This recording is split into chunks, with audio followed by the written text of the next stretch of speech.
साहित्य के इतिहास से संबंधित वस्तुनिष्ठ प्रश्नोत्तरी चल रही थी, जिसमें मैंने आपको 27 क्वेश्चन पूरे करा दिए हैं। आज हम 28 क्वेश्चन करने जा रहे हैं। देखो 28 क्वेश्चन में क्या पूछा गया है।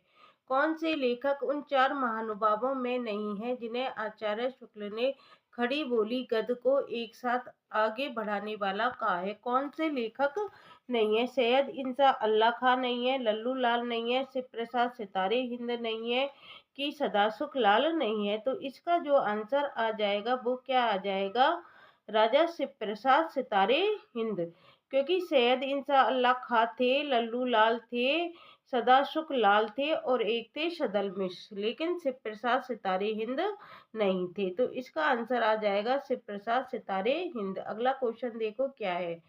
प्रेमचंद जी के किस उपन्यास पर गांधीवाद का प्रभाव परिलक्षित होता है? आपसे पूछा गया है कि प्रेमचंद जी का कौन सा उपन्यास है जिस पर गांधीवाद का प्रभाव परिलक्षित होता है? रंगभूमि पर होता है, कर्मभूमि पर होता है, सेवा सदन पर होता है या गोदान पर होता है? तो वो कौन सा उपन्यास है? रंगभूमि। रंगभूमि पर गांधीवाद का प्रभाव क्या होता है? परिलक्षित होता है। तो इसका आंसर क्या आ जाएगा? रंगभूमि आ जाएगा। अगला क्वेश्चन है, जिनेंद्र का अंतिम उपन्यास कौन सा है? आपसे पूछा गया है कि जिनेंद्र का अंतिम उपन्यास कौन सा है? विवर्त है, दर्शाक है, व्यतीत है या मुक्ति बोध है? तो कौन सा है जिनेंद्र का अंतिम उपन्यास? तो जिनेंद्र का जो अंतिम उपन्यास है विवर्त है, दर्शाक है, व्यतीत है या मुक्ति बोध है? तो इसका आंसर क्या आ जाएगा? दर्शाक। क्या आ जाएगा? इसका आंसर दर्शाक आ जाएगा। जो प्रेमचंद का अंतिम उपन्यास था वो कौन सा था? दर्शाक था। कौन सा था? दर्शाक था। अगला क्वेश्चन देखो क्या है 31।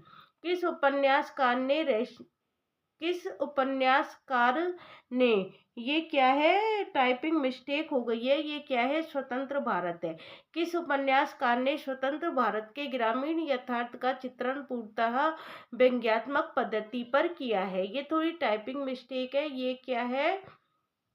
किस उपन्यासकार ने? स्वतंत्र भारत है। क्या है ये? स्वतंत्र भारत है। थोड़ी टाइपिंग मिस्टेक हो गई है। स्वतंत्र भारत के ग्रामीण यथार्थ का चित्रण पूर्णतः व्यंग्यात्मक पद्धति पर किया है। नागार्जुन है, फणीश्वरनाथ रेणु है, श्रीलाल शुक्ल है कि शिव प्रसाद सिंह है? तो इसका क्या आंसर आ जाएगा? श्रीलाल शुक्ल इसका आंसर आ जाएगा, जिन्होंने ग्रामीण यथार्थ का चित्रण पूर्णतः किस शैली में किया है? व्यंग्यात्मक शैली में किया है। अगला क्वेश्चन देखो, नई कहानी को प्रतिष्ठा दिलाने में किसकी संपादकीय भूमिका अधिक उल्लेखनीय है? जो नई कहानी थी उसको प्रतिष्ठा दिलाने में किसकी संपादकीय भूमिका अधिक उल्लेखनीय है?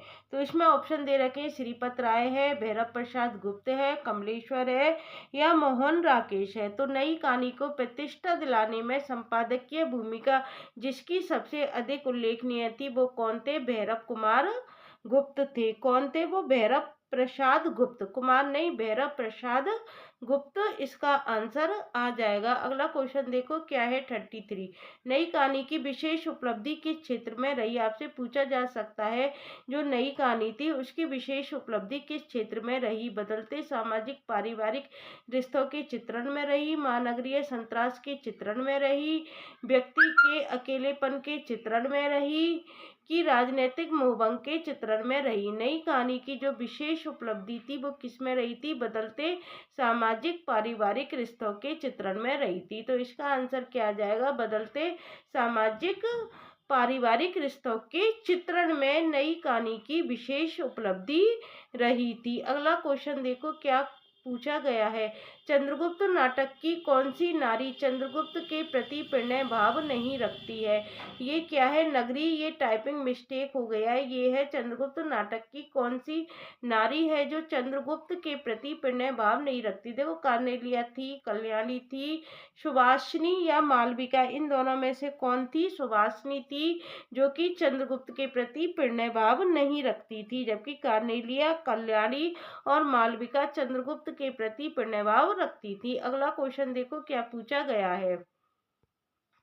आधे अधूरे की सावित्री की दुख का मूल मूल कारण क्या है? जो आधे अधूरे नाटक है उसमें सावित्री के दुख का मूल कारण क्या था? स्वयं सावित्री की मानसिकता थी, अपने अनुरूप पति का ना होना था, दूसरे पुरुषों की ओर दौड़ना था, पति और बच्चों से अपेक्षित सहयोग नहीं मिलना था। तो इसमें जो सावित्री के दुख का मूल कारण क्या था? स्वयं सावित्री की मानसिकता थी। उसकी मानसिकता के बारे में बताया गया है कि वो अन्य पुरुषों की तरफ क्यों आकर्षित हुई। तो इसका क्या कारण है? स्वयं सावित्री की मानसिकता। इसलिए इसका आंसर क्या आ जाएगा? स्वयं सावित्री की मानसिकता। अगला क्वेश्चन देखो, अनामिका नामक नाट्य संस्था से जुड़ा हुआ निर्देशक कौन है? आपसे पूछा गया है जो अनामिका है उस अनामिका नामक नाट्य संस्था से जुड़ा हुआ निर्देशक कौन सा है? ओम शिवपुरी है, सत्यदेव दुबे है, मोहन मेहर्षि है, श्याम नंदन जालान है। तो इसका आंसर क्या आ जाएगा? इसका आंसर आ जाएगा ओम शिवपुरी। कौन है? ओम शिवपुरी हैं। अगला क्वेश्चन देखो, निबंध कृति आलोक पर्व के रचनाकार कौन है? ये तो फेमस कृति है, आपको पता है। निबंध कृति आलोक पर्व के रचनाकार कौन है? विद्यानिवास मिश्र हैं, हजारी प्रसाद द्विवेदी हैं, प्रभाकर माचवे हैं या कुबेरनाथ राय हैं। तो इसका आंसर क्या आ जाएगा? हजारी प्रसाद द्विवेदी हैं। निबंध कृति आलोक पर्व के जो रचनाकार हैं वो कौन हो जाएंगे? हजारी प्रसाद द्विवेदी हो जाएंगे। अगला क्वेश्चन देखो, 38 हरिशंकर परसाई के व्यंग्यात्मक निबंधों का लक्ष्य क्या है? जो हरिशंकर परसाई थे उनके व्यंग्यात्मक निबंधों का लक्ष्य क्या था? पाठकों को वास्तविकता के प्रति आंखें खोलना था, पाठक को गंभीर हास्य प्रदान करना था, पाठकों की भाव जड़ता को तोड़ना था, या पाठकों की विडंबनाओं के प्रति आक्रोश और घृणा थी। ये क्या है? जड़ता है। थोड़ी टाइपिंग मिस्टेक हो जाती है। तो इसका जो आंसर आ जाएगा वो क्या आ जाएगा? पाठकों की वास्तविकता के प्रति आंखें खोलना हरिशंकर परसाई के व्यंग्यात्मक निबंधों का क्या था? लक्ष्य था। अगला क्वेश्चन देखो, 39 प्रसाद साहित्य का अधिकारी प्रवक्ता कौन सा आलोचक है? आपसे पूछा जा रहा है जो प्रसाद साहित्य है उसका अधिकारी प्रवक्ता कौन सा आलोचक है? शांति प्रिय द्विवेदी है, नगेंद्र है, नंदुलारी वाजपेयी है या मुक्ति बोध है?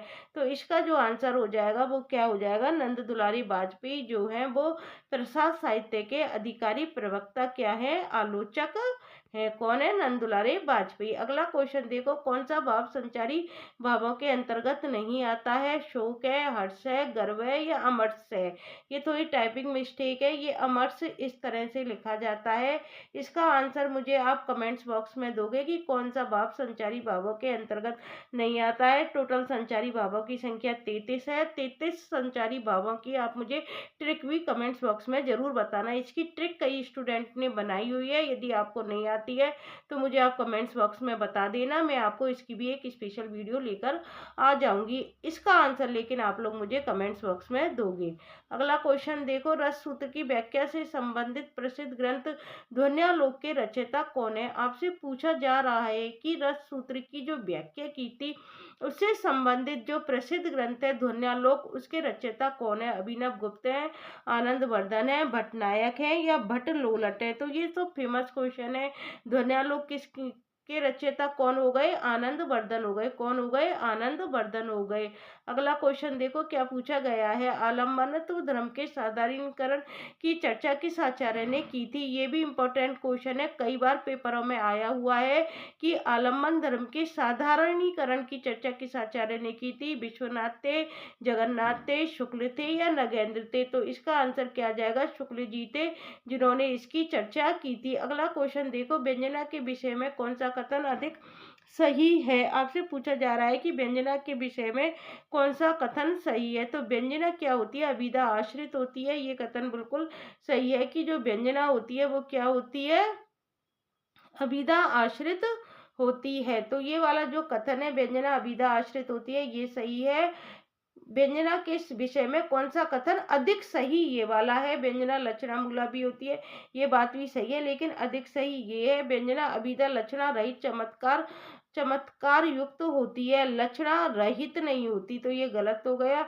व्यंजना अभिधा आश्रित या लक्षणा मूला, तो अधिक सही आंसर क्या आ जाएगा? व्यंजना अभिधा के आश्रित होती है, ये क्या है? इसका अधिक सही आंसर है। अगला क्वेश्चन देखो, प्रतिवस्तुपमा अलंकार के संबंध में कौन सा कथन क्या है? गलत है। हमको क्या पूछा जा रहा है? गलत कथन पूछा जा रहा है प्रतिवस्तुपमा अलंकार के बारे में। उपमेय और उपमान संबंधी वाक्य दो होते हैं, उपमेय और उपमान संबंधी वाक्य दो होते हैं, ये बात तो बिल्कुल सही है। वाचक शब्द एक ही होता है, ये बात भी सही है।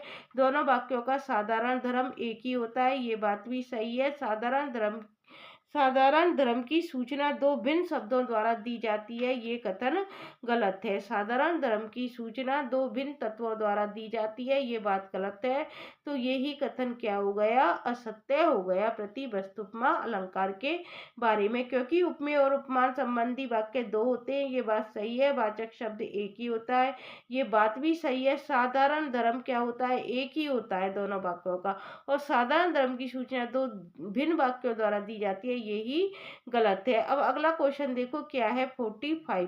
फैंटेसी के साहित्यिक विनियोग के बारे में कौन सा वक्तव्य क्या नहीं है? सही नहीं है। हमसे क्या पूछा जा रहा है? गलत कथन पूछा जा रहा है। फैंटेसी का प्रयोग यथार्थ सृष्टि के निषेध के लिए होता है, ये तो क्या है? सही कथन है। फंतासी का प्रयोग अति रंजनापूर्ण वर्णन के लिए होता है, यही कथन सही नहीं है। ये कथन क्या नहीं है? सही नहीं है। फंतासी का प्रयोग एक समांतर संसार के निर्माण के लिए होता है, ये कथन सही है। फंतासी का प्रयोग सत्य निरूपण के लिए होता है, ये बात भी सही है। लेकिन कौन सा कथन गलत है? सही नहीं है। फंतासी का प्रयोग अति रंजनापूर्ण वर्णन के लिए होता है, ये वक्तव्य क्या नहीं है? सही नहीं है। तो इसका आंसर क्या आ जाएगा? सेकंड इसका आंसर आ जाएगा। अगला क्वेश्चन देखो 46। यथार्थवाद का एक भेद है अति यथार्थवाद। यथार्थवाद का कौन सा भेद है? एक अति यथार्थवाद, जिसके विषय में कहा गया है कि उसमें वास्तविकता का अतिरंजित चित्रण होता है, ये बात क्या है? सही नहीं है। इसमें यथार्थ का संगतिपूर्ण चित्रण होता है, संगतिपूर्ण चित्रण होता है, तो ये बात भी सही नहीं है। उसमें यौन संबंधों का नग्न चित्रण होता है, ये बात बिल्कुल सही है। उसमें सामाजिक विसंगतियों का यथार्थ चित्रण होता है। यथार्थवाद का एक भेद जो अति यथार्थवाद है, जिसके विषय में क्या कहा गया है कि उसमें यौन संबंधों का क्या होता है? नग्न चित्रण होता है। क्वेश्चन नंबर 47 देखो, निम्न मार्क्सवादी आलोचकों में कालक्रम में प्रथम स्थान पर कौन आते हैं? हमसे पूछा गया है जो मार्क्सवादी आलोचक हैं उनमें कालक्रम में प्रथम स्थान पर कौन आते हैं? रामविलास शर्मा आते हैं, प्रकाश चंद्र गुप्त आते हैं, रांगे राघव आते हैं, या शिवदान सिंह चौहान आते हैं? तो इसका आंसर क्या आ जाएगा? शिवदान सिंह चौहान आ जाएगा, क्योंकि मार्क्सवादी आलोचकों में कालक्रम में जो प्रथम स्थान पर ये जो चारों ऑप्शन दे रखे हैं, रामविलास शर्मा, प्रकाश चंद्र गुप्त, रांगे राघव, शिवदान सिंह चौहान, तो इनमें प्रथम स्थान पर कौन आते हैं? शिवदान सिंह चौहान आते हैं। अगला क्वेश्चन देखो, साहित्य में प्रतिबद्धता के विचार का प्रतिपादन किसने किया था? एंगल्स ने किया था, पाउंड ने किया था, शास्त्र ने किया था, या लेनिन ने किया था? साहित्य में प्रतिपादिता के विचार का जो प्रतिपादन किया था वो किसने किया था? वो किया था शास्त्र ने। किसने किया था? इस तरह से लिखा जाता है, ये टाइपिंग में नहीं आ पाता, इसलिए टाइप नहीं हो पाया। क्वेश्चन नंबर 49 देखो, कौन सा लेखक जीवनी लेखक नहीं है? आपसे पूछा जा रहा है कि कौन सा लेखक है जो जीवनी लेखक नहीं है? रामविलास शर्मा है, अमृत राय है, अज्ञे है, या विष्णु प्रभाकर है? तो जीवनी लेखक कौन नहीं है? अज्ञे नहीं है, रामविलास शर्मा है, अमृत राय हैं, अज्ञे नहीं है, लेकिन विष्णु प्रभाकर हैं। तो जीवनी लेखक नहीं है, यही पूछा जा रहा है। तो इसका आंसर क्या आ जाएगा? जीवनी लेखक कौन नहीं है? अज्ञे नहीं है। अगला क्वेश्चन देखो, 50 नई कविता में लघु मानव की प्रतिष्ठा के विचार को प्रमुखता से किसने रखा था? जो नई कविता थी इसमें लघु मानव की प्रतिष्ठा के विचार को प्रमुखता से किसने रखा था? अज्ञे ने रखा था, साई ने रखा था, और भारती ने रखा था या मुक्ति बोध ने रखा था? तो इसका आंसर क्या आ जाएगा कि नई कविता में लघु मानव के प्रतिष्ठा के विचार को जो प्रमुखता से रखा था वो किसने रखा था? शाही ने रखा था। तो इसका आंसर क्या आ जाएगा? शाही आ जाएगा। तो आज मैंने आपको कितने क्वेश्चन करा दिए? 50 क्वेश्चन पूरे करा दिए हैं। आशा करती हूँ आपको समझ में आ गए होंगे। यदि आपको मेरी वीडियो अच्छी लगती है तो प्लीज़ इसे लाइक, शेयर और सब्सक्राइब करना मत भूलना। Thank you guys.